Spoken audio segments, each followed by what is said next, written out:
हा स्मृतिदिनच पत्रकार दिन म्हणून साजरा होतो। आज श्री साईबाबा संस्थानच्या वतीने मी इथे उपस्थित असलेल्या सर्व पत्रकार बांधवांचं येथे साईबाबा संस्थानच्या वतीने सहर्ष स्वागत करतो व सर्वांना श्री साईबाबा संस्थानच्या वतीने पत्रकार दिनाच्या खूप खूप शुभेच्छा देतो। पत्रकारांच्या माध्यमातून श्री साईबाबांच्या आणि श्री साईबाबा संस्थानच्या जो प्रचार आणि प्रसाराचं अविरत कार्य सुरू आहे ते यापुढेही सुरू राहील अशी अपेक्षा व्यक्त करतो। मी माननीय साईबाबा संस्थानचे मुख्य कार्यकारी अधिकारी या ठिकाणी उपस्थित राहिलेत। या कार्यक्रमाला आवर्जून मी सर्व पत्रकार बंधूंच्या वतीने त्यांचं स्वागत व आभार व्यक्त करतो। तसेच माननीय उपकार्यकारी अधिकारी श्री भोसले साहेब, प्रशासकीय अधिकारी महांडोळे मॅडम या ठिकाणी उपस्थित आहेत। मी त्यांचं सर्वांचं स्वागत आणि आभार व्यक्त करतो। मी सर्व मान्यवरांना विनंती करतो की सर्व उपस्थित पत्रकारांचा आपण सुरुवातीला सत्कार करून कार्यक्रमाची सुरुवात करूया। श्री साई बाबा संस्थान की ओर से पत्रकार दिवस हर्षोल्लास से मनाया गया। श्री साई बाबा संस्थान के मुख्य कार्यकारी अधिकारी गोरक्ष गाडेलकर ने सभी पत्रकार बंधु को शॉल, श्री साई डायरी और गुलाब के फूल देकर सम्मानित किया गया।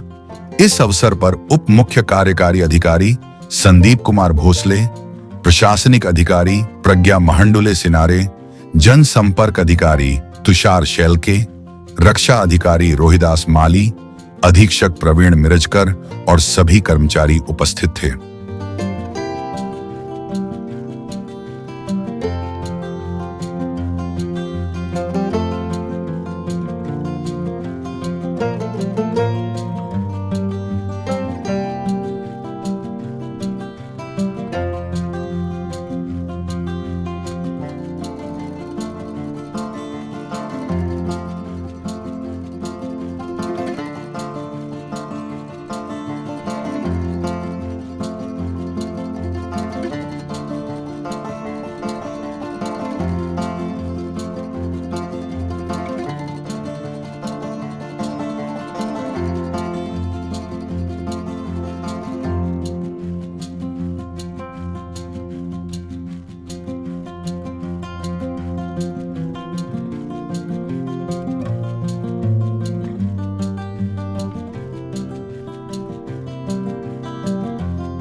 ज्येष्ठ पत्रकार सतीश वैजापूरकर, प्रमोदजी आहेर, नवनाथ दिघे, नितीन मिराने, माधव, नंतर इलेक्ट्रॉनिक मीडियामधले दवंगे असेल, हा कुणाला असेल, सर्व उपस्थित इलेक्ट्रॉनिक मीडिया आणि प्रिंट मीडियाचे सर्व प्रतिनिधी, प्रथमतः आपल्या सर्वांना मी पत्रकार दिनाच्या मनपूर्वक हार्दिक शुभेच्छा देतो।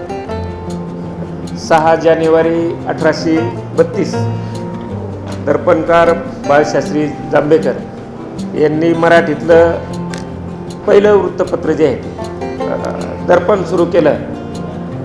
त्या निमित्ताने आपण हा आजचा दिवस जो आहे तो पत्रकार दिन म्हणून साजरा करत असतो। आपली जी लोकशाही जी आहे त्या लोकशाहीचा 4था स्तंभ अशी आपली भूमिका आहे आणि ही भूमिका आपण वेळोवेळी अत्यंत चांगल्या रीतीने पार पाडत आहात जगभर, म्हणजे आपले सर्व पत्रकार बांधव जे आहेत। त्यामुळंच आपली लोकशाही जी आहे अत्यंत सदृढ लोकशाही आहे आणि जगभरामध्ये आपल्या लोकशाहीला एक चांगलं स्थान आहे।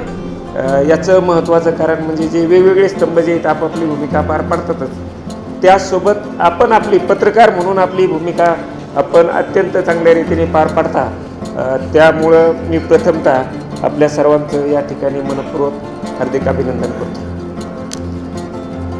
बाळशास्त्री जांभेकर असतील, आगरकर असतील, लोकमान्य टिळक असतील, बाबासाहेब आंबेडकर असतील, पत्रकारितेतूनच पुढे आले। त्यांनी आपले विचार जे ते जगासमोर मांडले, लोकांच्या समोर मांडले आणि त्यामधून मोठमोठाले निर्णय झाले हे लोकमान्य टिळकांना सरकारचं डोकं ठिकाणावर आहे का, राज्य चालवणे म्हणजे सूड घेणे नव्हे अशी भूमिका मांडली, त्याच्यामुळे त्यांना जेलमध्ये जावं लागतं. असेच अलीकडं सुद्धा अशा काही घटना घडत असतात. निर्भीडपणे मांडलं, समोर मांडलं तर काही शिक्षासुद्धा जे आहेत ते काहींना झालेले आहेत. तर अशा रीतीने आपण चांगलं काम करत आहात. मागच्या 8 महिने इथं काम केलं, 10 महिन्यापैकी 2.5 महिने मसुरीला होतो.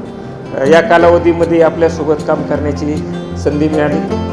आता बरेच वर्षे बऱ्याच जिल्ह्यात काम केलेलं आहे, परंतु एवढी पॉझिटिव्ह पत्रकारिता जी आहे ते प्रथमच या ठिकाणी मी पाहतो. तर अत्यंत चांगलं काम आपण करत आहे. बाबांचं कार्य जे आहे त्या कार्याचा प्रचार प्रसिद्धी असेल, या ठिकाणी जे भक्त येतात त्या संदर्भाने प्रसिद्धी असतील, इथं आम्ही काय काय करायला पाहिजे, पेपरमधून जरी नसलं तरी प्रत्यक्ष भेटून जे आहेत आपण या ठिकाणी सूचना आम्हाला करत असतात, त्या सूचनेची अंमलबजावणी जी आहे ते करण्याचा प्रयत्न आम्ही या ठिकाणी आमचे सर्व सहकारी करत असतात. माळीसाहेब त्यांची टीम जी आहे आठवड्यातून 1-2-4 दिवस तरी त्यांची बातमी असते की आमचा जो कर्मचारी जे आहे, साई भक्ताची हरवलेली पर्स असेल, त्याचं काही दागिना असेल, पैसे असतील हरवलेले ते परत देत असतात. तर त्यामुळे सुद्धा जे प्रत्येक घटक जो काम करतोय आमच्यासोबत, तुम्ही जे काम करत आहात त्यामुळं आपलं कार्य जे आहे ते लोकांच्या समोर जात आहे. आणि मग आता जे आहे ते मला वाटतं 1 जानेवारीला जे मला वाटलं गुरुपौर्णिमेला जास्त गर्दी झाली, पण त्याच्यापेक्षा जास्त गर्दी जी आहे ती 1 जानेवारीला झाली होती. भक्तांची संख्या वाढत आहे हे आपल्या दृष्टीने जे आहे ते सर्वात महत्त्वाचं आहे. डोनेशन तर येत राहतं, परंतु जास्त प्रमाणात भक्त जे आहेत ते जोडले जात आहेत हे आपल्या दृष्टीने सर्वात महत्त्वाचं आहे. म्हणजे आपण जे सहकार्य करत आहात असंच सहकार्य जे या पुढच्या कालावधीमध्ये सुद्धा आपलं राहावं अशी अपेक्षा व्यक्त करतो. आणि सर्वांना पुन्हा एकदा पत्रकार दिनाच्या शुभेच्छा देतो आणि थांबतो. जय हिंद, जय Maharashtra. Producer J.B. Singh, Chairman of Sai Kamala Charitable Trust, Shirdi.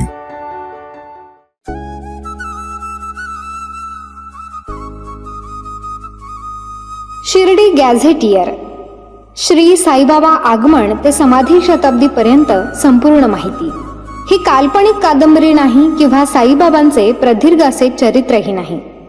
बाबांच्या चमत्कार वगळून श्री साईबाबा शिर्डी आणि साई संस्थान यांचा फारसा प्रकाशित न झालेला, दुर्लक्षित असलेला, विस्मृतीत गेलेला हा इतिहास आहे. श्री साईबाबांबद्दलची दुर्मिळ माहिती अनेक बारकाव्यांनिशी, तारखेनिशी यात आलेली आहे. उपलब्ध झालेले संदर्भ पाहून पडताळून हा इतिहास मांडलेला आहे. अभ्यासकांसाठी हा संदर्भ ग्रंथ ठरावा.